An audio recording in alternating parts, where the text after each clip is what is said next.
اس سے قبل علامہ اقبال کی کتب پر میری گفتگو تعلیم 360 ڈگری میں نشر ہو چکی ہے۔ یہ گفتگو چونکہ انگلش میں تھی، اس لیے میں نے مناسب سمجھا کہ ایک گفتگو اردو میں بھی ہو جائے، کیونکہ اقبال کے چاہنے والے اور اقبال کو جاننے کی خواہش رکھنے والے بہت زیادہ ہیں، اور ان کی اکثریت اردو دان ہیں۔ اقبال کو جاننا اور سمجھنا انتہائی ضروری ہے۔ اب جب کہ ہر طرف سے اسلام اور اسلام کے ماننے والوں پر چاروں طرف سے ایک یلغار ہو رہی ہے، یہ تہذیبی بھی ہے اور سائنس اور ٹیکنالوجی کی یلغار بھی ہے، گولہ بارود اور اسلحے کی یلغار بھی ہے۔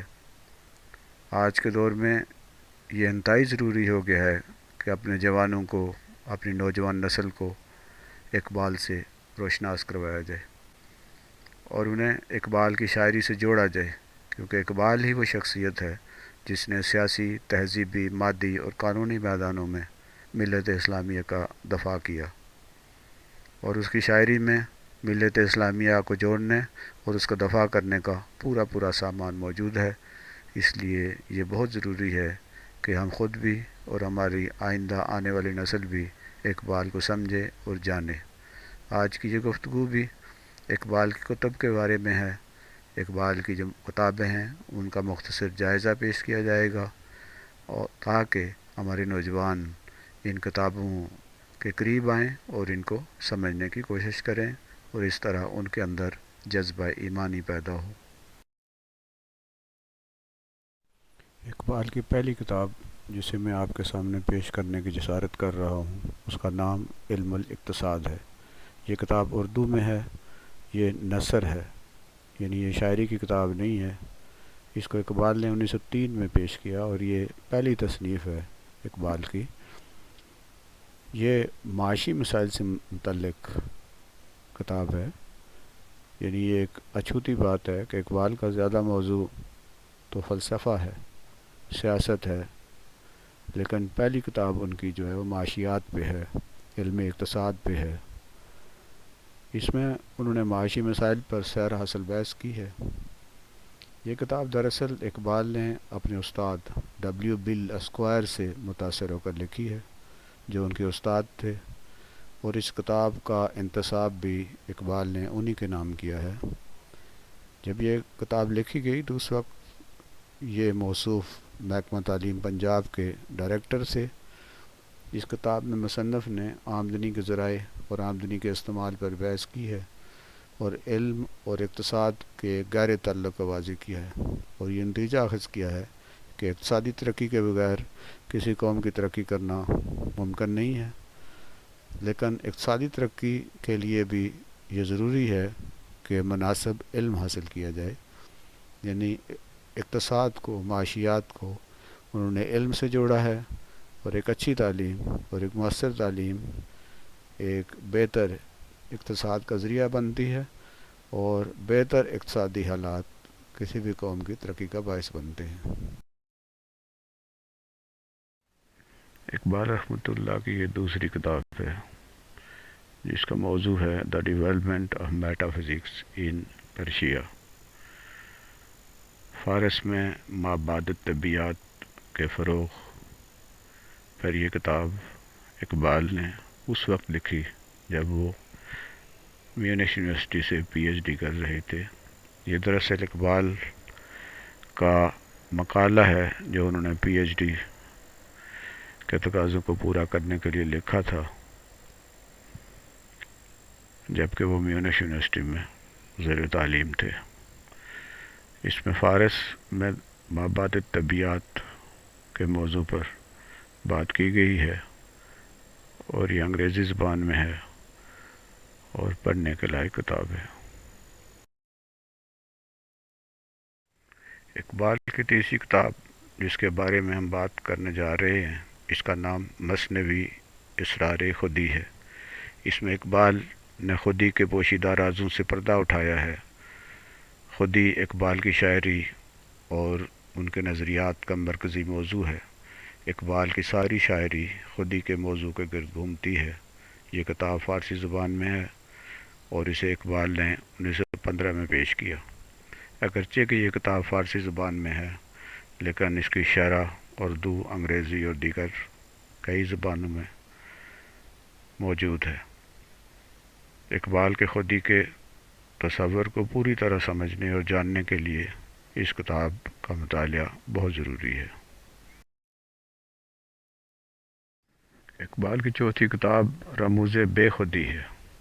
عظیم شاعر کی یہ عظیم کتاب ہے جس میں اقبال خودی سے بے خودی کا سفر کرتا ہے اور وہ بے خودی کے رموز سے پردہ اٹھاتا ہے۔ وہ فرد کو اجتماع میں گم کر کے ملت کی قوت میں اضافے کا تصور پیش کرتا ہے۔ جس طرح ایک قطرہ دریا میں گم ہو جاتا ہے اور قطرے قطرے سے دریا کی قوت میں اضافہ ہوتا ہے، اسی طرح وہ فرد کو ملت سے ہم آہنگ کرنا چاہتا ہے، لیکن اقبال فرد کو اجتماع سے مل کر اپنی ذات کھو دینے کو ترجیح نہیں دیتا، بلکہ فرد رہتے ہوئے اجتماعی قوت میں اضافے کا باعث بنتا ہے۔ اقبال فرد کو اجتماع میں گم نہیں کرتا، بلکہ ملت کے رنگ میں رنگ جانے کو پسند کرتا ہے۔ اقبال کی پانچویں کتاب پیام مشرق ہے۔ یہ مشرق کا جاندار پیغام ہے جو اقبال نے مغرب کو دیا۔ یہ کتاب فارسی زبان میں ہے جسے اقبال نے 1923 میں تخلیق کیا۔ یہ دراصل گوئٹے کے نظریات کا جواب ہے۔ گوئٹے خود ایک بہت بڑا فلسفی، عالم، سائنسدان، شاعر اور مفکر تھا۔ یہ جرمن شاعر گوئٹے خود فارسی کے شاعر حافظ سے متاثر تھا۔ اقبال نے اس کے نظریات پر اپنی رائے دی ہے اور اس کے مقابلے میں اپنے نظریات پیش کیے۔ اقبال کی چھٹی کتاب کا نام بانگ درا ہے۔ یہ کتاب بہت معروف ہے، اردو کی کتابوں میں سب سے زیادہ پڑھی جانے والی اور سمجھی جانے والی کتاب ہے۔ شاعری کی یہ کتاب جسے اردو زبان میں اقبال نے اپنے خیالات و نظریات کے اظہار کے لیے پیش کیا، یہ کتاب 1924 میں منظر شعود پر آئی۔ اس میں نوجوانوں کے لیے جاندار پیغام ہے۔ اقبال الہامی علم کو سمجھتا ہے اور الہامی علم کی گہرائیوں میں غوطہ زن ہو کر جو موتی چن کر لاتا ہے وہ اسے بانگ درا کی شکل میں پیش کر دیتا ہے۔ زبور عجم اقبال کی ساتویں کتاب ہے۔ یہ فارسی شاعری کا ایک منفرد اور اچھوتا نمونہ ہے جسے اقبال نے 1927 میں پیش کیا۔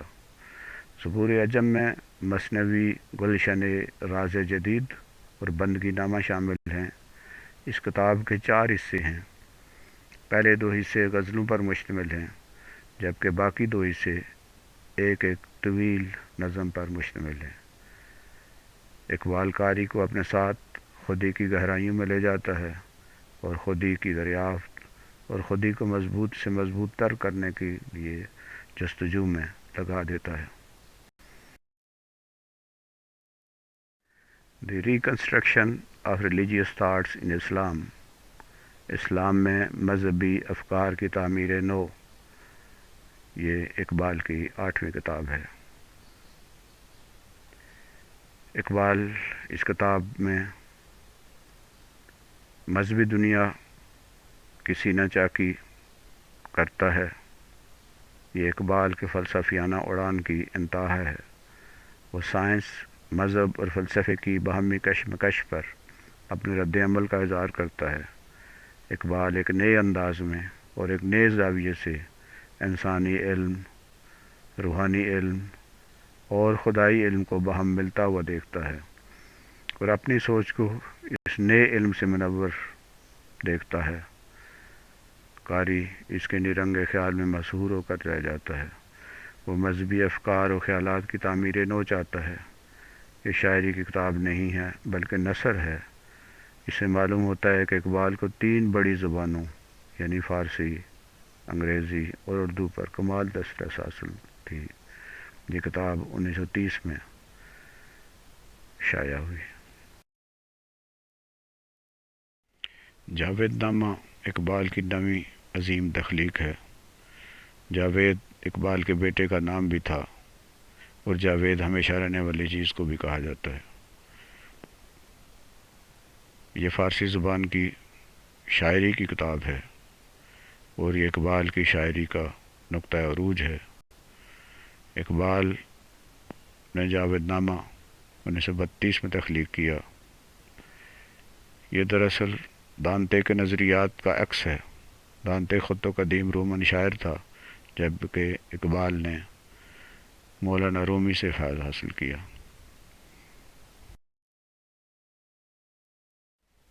بال جبریل اقبال کی شعرائے آفاق کتاب ہے، جس میں اقبال اپنی اردو شاعری کی بلندیوں پر نظر آتے ہیں۔ اس میں اقبال مسلم امت کے عروج کے تصورات میں گم ہیں۔ اقبال کا یہ شعری مجموعہ 1935 میں تخلیق ہوا۔ اس میں اقبال طویل نظمیں پیش کرتے ہیں۔ وہ مسلم اسپین کے عروج اور زوال کو شعروں میں مجسم کرتے ہوئے مسلم امت کو جگانے اور پھر سے اپنی کھوئی ہوئی عظمت کو حاصل کرنے کی نصیحت کرتے ہیں۔ بال جبریل میں مشہد قرطبہ، ذوق و شوق اور ساقی نامہ جیسی عظیم نظمیں شامل ہیں۔ اقبال اپنی سوچ کی بلندیوں پر ہے اور امت کے مردہ جسم میں ایک نئی روح ڈال کر انہیں دوبارہ زندہ کرتا ہے۔ وہ اس جنون میں اس قدر گم ہے کہ کہہ دیتا ہے، حضور حق میں اسرافیل نے میری شکایت کی، یہ بندہ وقت سے پہلے قیامت کر نہ دے برپا۔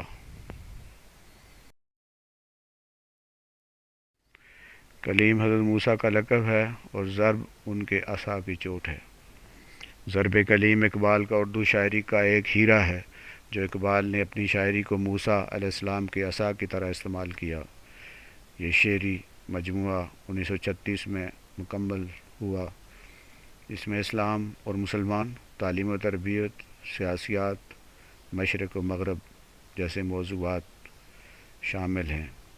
اقبال نے دور حاضر کے خلاف بغاوت کا اعلان کیا، لیکن کیا کریں، اقبال کی آو فغاں صدا بہزارا ثابت ہو رہی ہے، اور آج بھی یہی نظر آ رہا ہے، تھا جو ناخوب وہی خوب ہوا۔ اقبال مغربی معاشرے پر ضرب لگاتے ہیں اور اس کی اندرونی خامیوں کو اشکار کرتے ہیں، اور اہل مغرب کو آئینہ دکھاتے ہیں۔ یہ کتاب پڑھنے کے لائق ہے اور اردو میں ہے، اس لیے اس کو پڑھنا اور سمجھنا آسان ہے۔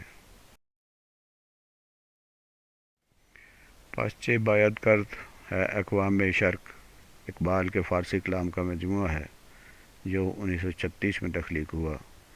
یہ اقبال کی مختصر ترین کتاب ہے۔ اس میں اقبال مشرقی اقوام جو غلامی کی زنجیروں میں جکڑی ہوئی ہیں، انہیں زنجیریں توڑنے اور آزادی حاصل کرنے کا سبق دیتے ہیں۔ اقبال مولانا رومی کو خراج عقیدت پیش کرتے ہیں اور انہیں اپنا پیر مانتے ہیں۔ اقبال غلامی اور ذلت میں گرفتار اقوام کو روشنی کا راستہ دکھاتے ہیں اور انہیں جھنجھوڑتے ہیں، عشق کو عقل سے بالا تر اور دل کو دماغ پر فوقیت دیتے ہوئے یہ احساس دلاتے ہیں کہ عقل سے بالا تر ہو کر دل سے بھی کام لو۔ عقل سب کچھ نہیں ہے، صرف اسی پر انحصار نہ کرو، عقل سے بڑا عشق ہے۔